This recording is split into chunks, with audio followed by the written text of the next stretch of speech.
Middle market folks don't necessarily know who to call when an IR happens. The big enterprise shops and people out there who have thousands of employees, like they have large insurance providers and they direct them to different organizations and can deal with things. But the middle market, it's tough for these firms to know who to call.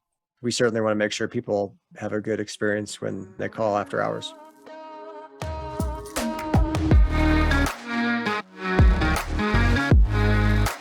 Hey everybody, and welcome to the Incident Report presented by Quest Technology Management. I'm Paul Burke, Director of Technology Communications. Every week, I'm joined by VP of Sales and Partnerships, Adam Burke. The Incident Report brings you conversations with thought leaders, business innovators, and channel mavericks to help you stay productive and agile in a changing technology landscape. Hey everybody, welcome back to the Incident Report. I'm your host, Paul Burke. Well, I'm one of your hosts. Across from me, Adam, how are you doing?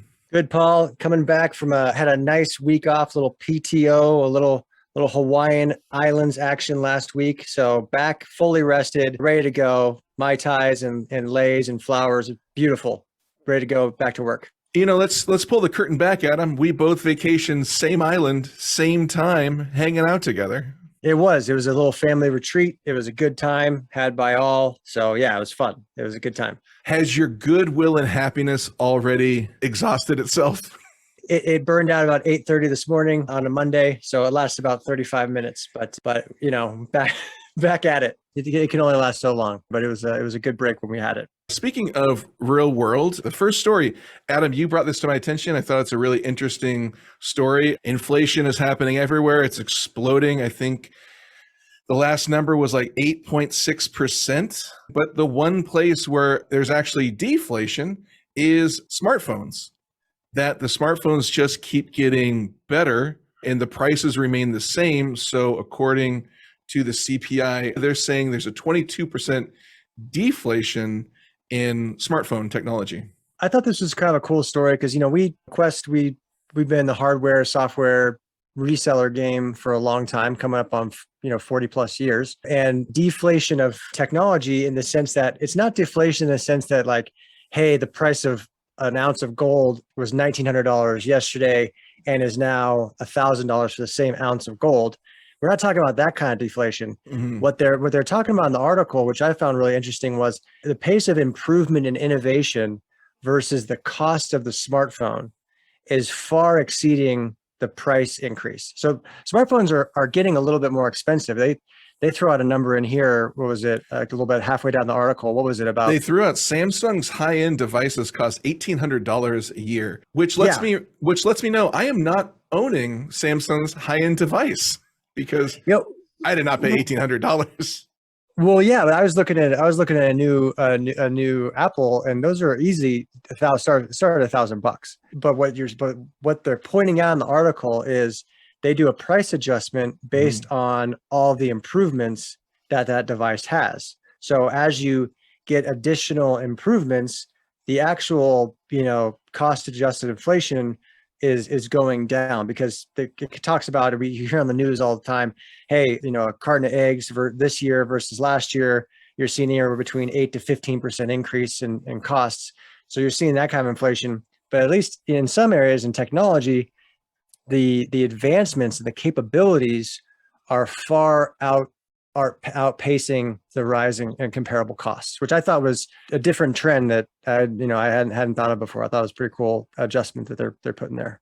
There's so many advancements coming up on smartphones is a good example because I think everybody has a smartphone for the most part listening to this, right? Most people, if they listen to a podcast, consume it across the smartphone. So it's kind of a common device that most people have access to. But we're seeing across the technology stack and all sorts of different capabilities, the technology, the integration points, the applications, performance, just basic analytics of data and those types of features are so advanced now on every single release that comes out. It really takes a lot for IT organizations to maintain awareness of what they actually have from a capability standpoint where they're already invested, right? So people leveraging things like, backup and replication technology. You have journaling and things that 10 years ago, asynchronous replication capabilities, like things that you get to take snapshots, to continual journaling, to continual data protection.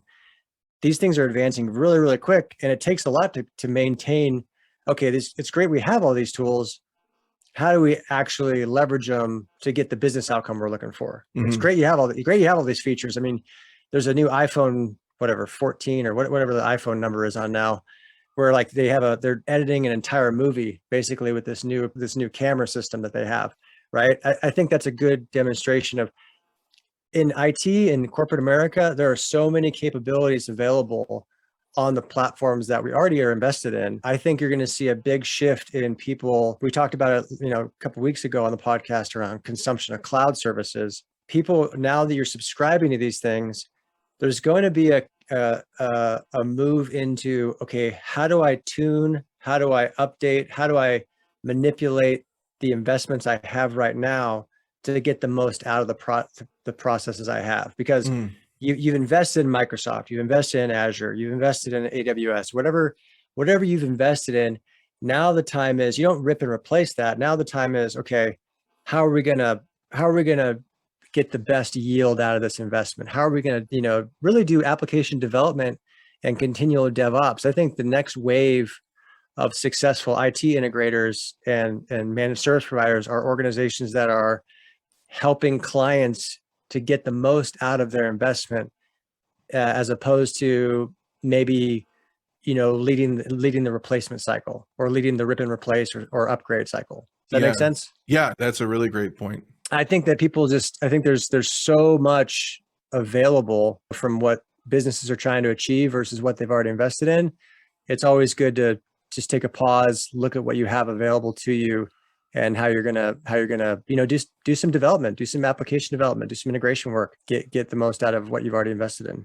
So I'm curious your thoughts on this. You have Apple and Samsung, and they're pouring more and more resources into building faster, better phones, more RAM, bigger screens, better cameras, and that costs a lot of money to invest, and they're noticing that they can't get the same returns. The big upgrades don't come with big price increases. So do you think they shift? Do you think they adjust their focus? Yeah, so I think what we're seeing is that's the portal to the customer's wallet. You're not trying to make your number on the device itself. You're trying to make the best, the coolest and sexiest. You're walking down the digital mall, and who's got the best storefront? Where are all the cool people going to buy their services? And if you have the sexy iPhone, or you got the new Samsung hotness or whatever, that's the portal to all the other spend. I mean, we were over in Hawaii last week, right? No one's broadcasting the 49er game in Hawaii. So we used the ESPN app on our Apple iPhone to stream the NFL game. Now, do I pay a couple bucks a month for that ESPN app? Yep, I pay a couple bucks a month, and I guarantee you, I think Apple takes somewhere upwards of 30 to 60% of services from their people that basically sell services on apps in their store. So it's a portal. It's, hey, who can have the coolest portal, and who could give me most of that spend?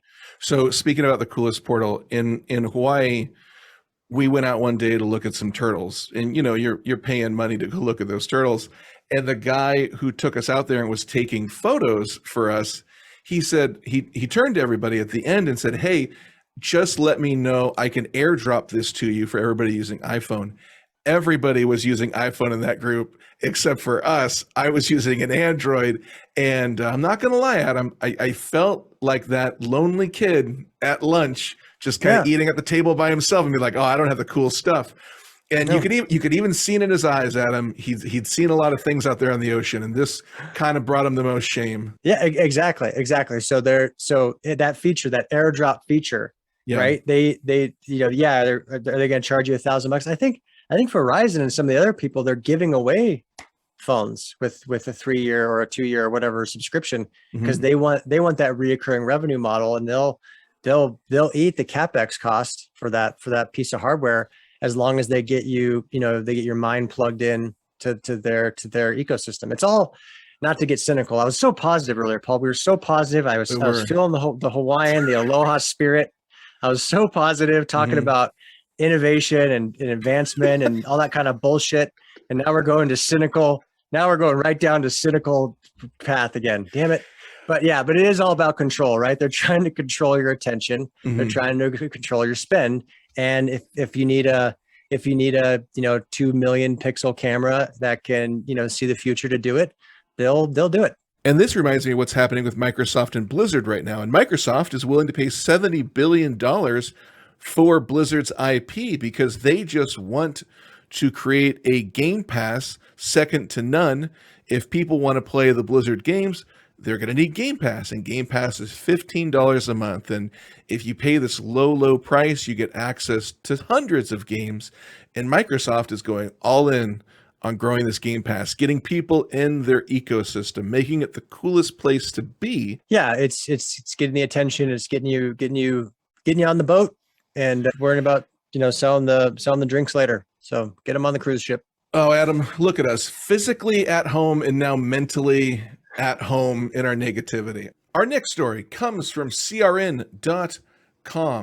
VMware CEO says, renew now to fight Broadcom price hike worries. So VMware CEO Raghu Raghuram sat down on stage at the Best of Breed conference and spoke for near 40 minutes about the Broadcom acquisition and VMware. And he said, if you want to assure yourself that you don't get hit with a price hike, you should renew now with VMware, which you got to appreciate his honesty. Yeah, well, I mean, they Broadcom acquired VMware, and they're gonna make the most of that investment. And a lot of people right now are looking at alternatives to VMware. They're looking at container strategies. They're looking at how do we deal with these costs. VMware's hypervisors, and it is a fantastic software product and is continuing to do well. But there are lots of options out there, and people are trying to figure out how are they going to manage their environment in a kind of a post. VMware's never really been completely autonomous, but in this new world where Broadcom, who traditionally comes in and acquires organizations and figures out ways to optimize that investment, and part of that is through increased pricing, and organizations build their IT stack on VMware infrastructure, right? That's their hypervisor. It's their core of everything they do from a system standpoint. So they have a lot of leverage, and people are trying to figure out, same like when they're trying to figure out how to evaluate their network, how to evaluate their security, how to evaluate their systems, their operating systems, Microsoft, what do you do, right? It's kind of a constant battle for control and leverage. And, it was pretty candid. He's like, hey, renew now, and you won't have to worry about me raising the prices next quarter to make the number. Yeah, it was very honest. It was very candid. It's never been cheap. Yeah. It's never been like, hey, let's go low cost and standardize on a VMware stack. Like it's not a cheap solution. It's a market leader and dominated in this space for a long time. And, along with that maybe comes some ego. And, we've seen that transition, and these things always move in cycles, but it's pretty key to a lot of organizations' infrastructure. So a lot of people talk about moving to, microservices and containerized environments, but that's a long shift. You're not making that transition quickly. So, I think there's a 3 to 5 year story going on here that we're going to see what happens next with this. I think you got a couple of years to figure out, can they walk the line and maintain a balance, or are they going to screw it up? I think we'll see.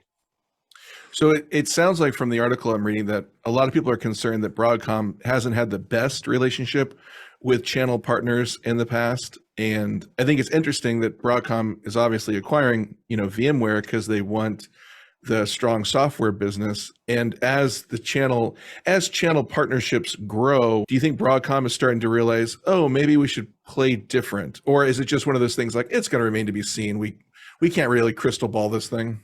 You can't really crystal ball it, and it's so this comes from CRN, right? It's literally the channel company, right? Yeah. So they're talking about channel sales, and this talks to channel organizations. So if people don't know what that means, it basically means you're an intermediary between a manufacturer, a software developer, or provider like VMware or Broadcom, and the actual end consumer. So you're an intermediary, you're a middleman, helping with a transaction. What Broadcom rightly is seeing is, hey, if they see VMware, this is a total hypothetical, and I hope not to offend anybody, but if they're seeing that VMware has an install base that makes the middle person irrelevant, that they can basically say, hey, your systems are built on our platform. You have to renew in order to continue to get releases. I don't need to make sure that reseller makes their margin in order to stay in business.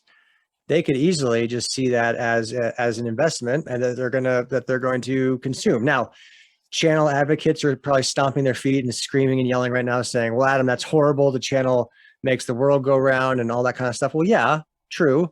But if you're looking at it from a financial standpoint, VMware might be seen as an asset that Broadcom can.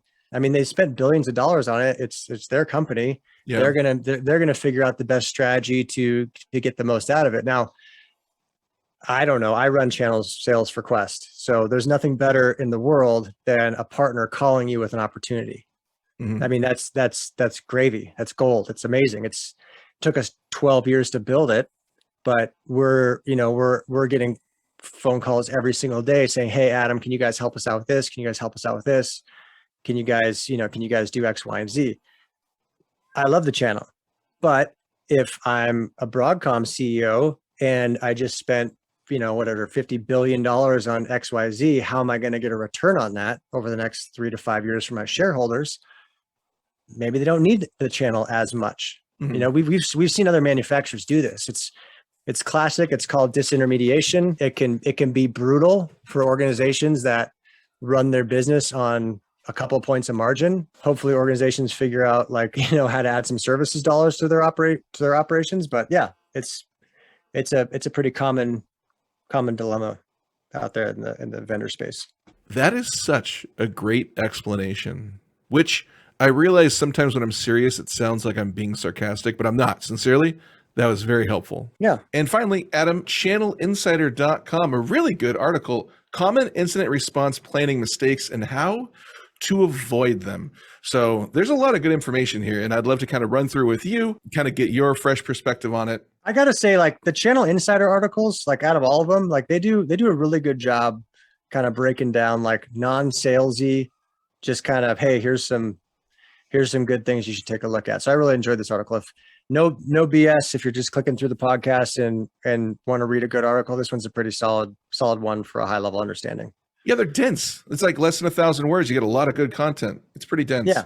Yep. I like it. So although ransomware attacks decreased from nearly 189 million to 133 million between the second and fourth quarters of 2021, they hit a new high during the first half of 2022 with 236.1 million attacks worldwide. And the article goes on to say the top 4 incident response planning mistakes are failing to implement a response plan, lacking an understanding of your own environment, working with the wrong vendors, and failing to test backups.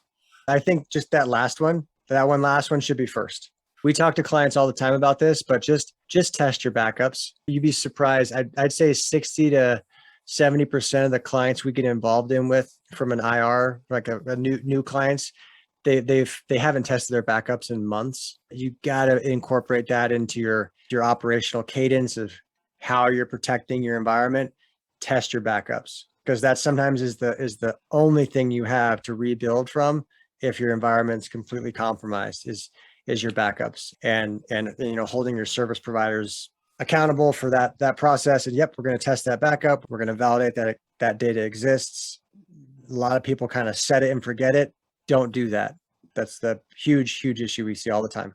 So I think it makes a great point. It says test the restore speed of complete system backup so you can reach the fastest speed irrespective of the type of nature of the incident. So not only test them, but test the speed of them. Be aware of that. How quickly can these systems come back online, or can you even get the data back, right? If you're trying to pull 10 terabytes across a 100 meg link and you're restoring from a cloud backup, like you're going to be waiting a while. So yeah, great point. And it also mentions too that make sure your contract covers incident response, because it might not. So just be aware that your cloud service provider is also providing incident response. Yeah, reading those SLAs, we work with folks all the time. We draft custom SLAs, but read your SLAs, read your service level agreements, read your MSAs, read your contracts. It's dry and nasty legal language and not very fun, but definitely read those, the roles and responsibilities, who's responsibility for who's responsible for what. And that kind of translates, I think, into the other point of the article, working with the wrong vendors. You know, some people are point solutions, and then there's folks who kind of help across the board. And I'd say just really look at your vendors as far as when it hits the fan, who can jump in and help across the board. One of the things I mentioned is working with the wrong vendors. Ideally, select consultants with proven incident response experience. That makes sense. And ones that are available 24/7 remotely or on site. They should offer cost-effective services and be flexible enough to meet your needs. Because it mentions that under the pressure of dealing with an incident as quickly as possible, businesses tend to rush the decision of which incident response consultant to use.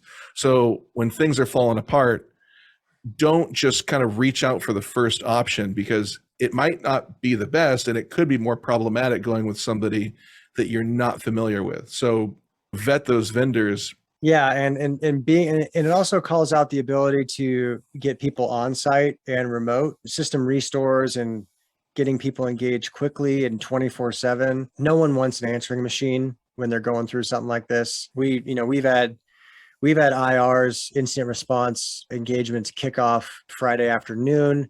I had a partner called me from a deer blind. His client got hit. He was deer hunting and he called me from a deer blind and said, "Hey, Adam, this manufacturing group I work with is completely locked up. Can you guys get engaged to help?" So you never know when these things are coming. You never know when you're going to get hit, but having a partner or two to engage, or at least somebody to call. In the middle market, what we found, middle market folks don't necessarily know who to call when an IR happens. The big enterprise shops and people out there who have thousands of employees, like they have large insurance providers and things like that they direct them to different organizations and can deal with things. But the middle market, it's tough for these firms to know who to call. We certainly want to make sure people have a good experience when they call after hours. Yeah, and kudos to that guy's service provider. Getting service at a deer blind sounds pretty impressive. Yeah, well, he's a Michigan guy, and he's a good dude. He was out bow hunting, sitting in a deer blind in a tree, and I think he said it was about 20 degrees when he called me. He's having a fun weekend.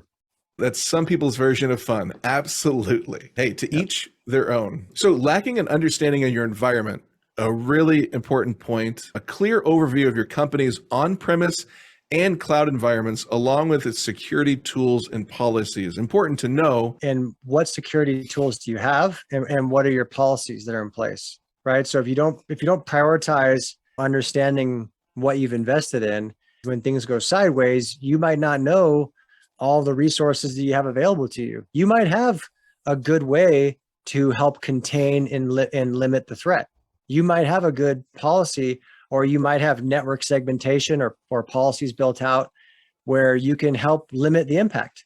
But if you don't know your own environment, and you don't know when you flip that switch saying, "Hey, we are in an incident response mode," start shutting things down or start isolating and start trying to reduce the risk here.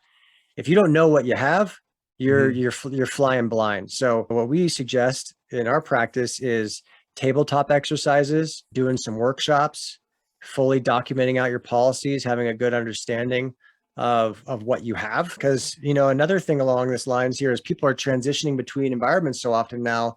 The gig economy and, CIOs maybe last 18 months to 2 years, IT directors, maybe 3, right? So you might be coming into an environment and only been there a year. You don't really know everything that's been built out there. So you get hit with an IR on the third week you're at a new job, or the first year at your new job, You might not know all the tools that are in a kit bag. You might not know everything that's available for you. So tabletops, workshops, assessments, helping document what you have, put it on paper, get some run books put together. A lot of work to do on that one. Which leads to number 4. Failing to implement a response plan is an incident response planning mistake.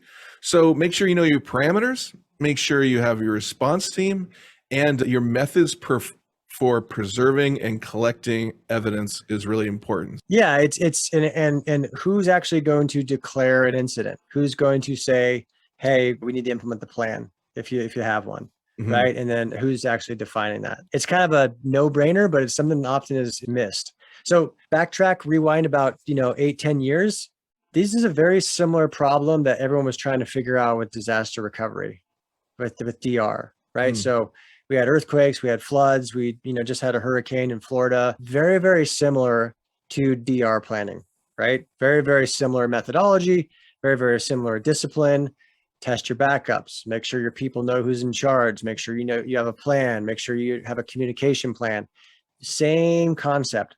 Incident response, cybersecurity breaches are another form of disaster. So if you kind of tweak a few things, you're going to see a lot of this discipline is in the same kind of preparedness mindset that you've seen around disaster recovery. Personally, now I'm talking my own book here, have my sales guy hat on.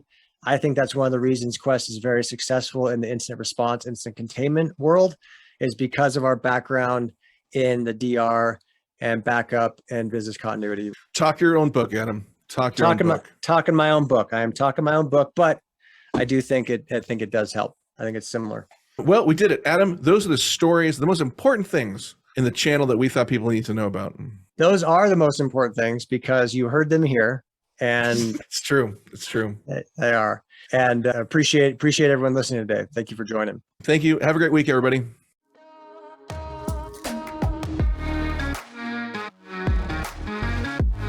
Thanks so much for listening. The Incident Report is brought to you by Quest Technology Management. With over 40 years of experience, Quest is a leading technology integrator working seamlessly with your staff and systems to achieve your IT goals. Learn more about everything they do at questsys.com. And if you have questions or suggestions for the podcast, you can always email Adam and myself at theincidentreport@questsys.com. We hope you have a great week, and we'll see you next time.